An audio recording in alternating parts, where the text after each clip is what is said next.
নবজাতকের সার্কামসিশন কখন করবেন? নবজাতকের সার্কামসিশনে বলে জটিলতা কম, করার সুবিধা বাট একজন স্কিল পার্সনকে দিয়ে করতে হবে।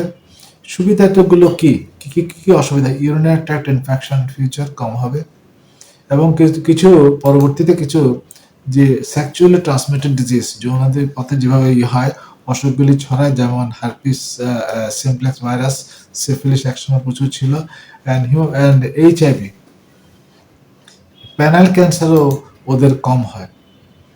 কিন্তু এই হেলথ বেনিফিট বেশি, হেলথ বেনিফিট রিস্ক চেয়ে বেশি, বাট কিছু রিস্ক আছে। সেগুলো কি? সো একজন স্কিল পার্সনের করতে অনেক সময় একটু ব্লিডিং হতে পারে, একটু ইনফেকশন হতে পারে, ইনজুরি হতে পারে, স্কিনটা বেশি কেটে ফেলতে পারেন, কমও কেটে ফেলতে পারেন। এটা যদি আপনার অনেক স্কিল হয়, অ্যাডেশন হতে পারে, মেটাল স্টেনোসিস হতে পারে, এবং রাস্তাটা শুরু হয়ে যেতে পারে, সিস্টেম হতে পারে। সো অনেক সময় বেশি কেটে ফেললেন, কিংবা একটু আরো বেশি কেটে ফেললেন। এগুলো ছোট্ট, কাদের করবেন না, কাদের করবেন না, করবেন হলো যারা ক্রিটিক্যালি ইল চাইলে, একটা বাচ্চা অন্য একটা কারণে অসুস্থ, নিউমোনিয়া হয়েছে, সেপসিস হয়েছে, তার এগুলি করতে যাবেন না।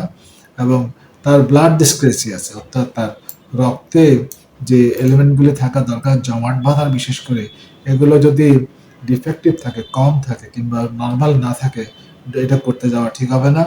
এবং ফ্যামিলি হিস্ট্রি অফ হিমোফিলিয়া, মানে জন্মে রক্ত জমাট বাঁধার যে সমস্যা, জন্মগত ফ্যামিলির অন্য কারো আছে, কিংবা বাচ্চার আছে, তার করতে যাবেন না। হাইপোস্পিডিয়াস, অনেক সময় পেনিসের নিচে একটা ফুটো থাকে, হাইপোস্পিডিয়াস বলে। এটা থাকলেও কিন্তু ওই স্কিনটা লাগবে, এটা যখন রিপেয়ার করতে যাবেন, তাহলে এটা স্কিনটা ওই সময় কেটে ফেলে দেওয়া ঠিক হবে না, ওর কখনোই আসলে করা যাবে না। ওই স্কিনটা নিয়ে হাইপোস্পিডিয়াস রিপেয়ার করার পরে যদি থাকে, তখন এটা হয়তো বা করা যেতে পারে, তখন তো আপনি করে দিলেই তো হয়, কারেকশনটা যতখানি লাগে। আর ডেফিসিয়েন্ট শ্যাফট স্কিন, অর্থাৎ স্কিন কম থাকলেও এটা করা যাবে না। কর্ডে একটা অসুখ, টান পড়ে। সুতরাং অনেক দেশে করে নিওনেটাল সার্কামসিশন। সো এটার হেলথ বেনিফিট আছে, এবং আন্ডারস্ট্যান্ড বোঝা পারা যায়। Should not be done in all neonate, but can be done healthy neonate. করা যাবে, করতে চাইলে করা যাবে।